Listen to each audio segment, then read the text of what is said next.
Hello and welcome to Nyam Nyam. Today we've got this absolutely beautiful chocolate piñata cake in the shape of a heart, no less. Smash it open and see what's inside. Start by melting some dark chocolate and pour that into a heart-shaped cake mold.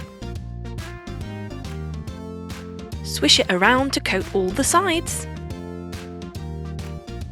Pour away the excess and refrigerate for 30 minutes.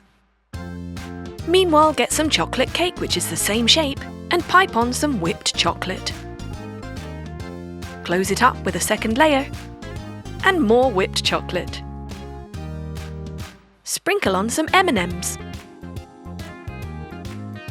and sprinkles.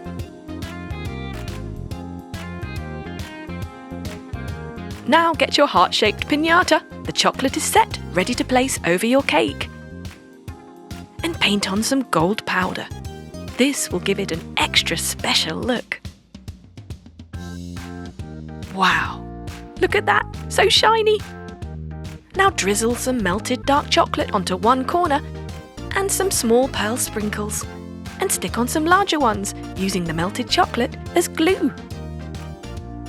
And there you have it, an amazing heart-shaped chocolate piñata cake. All that's left to do now is just smash it open and enjoy.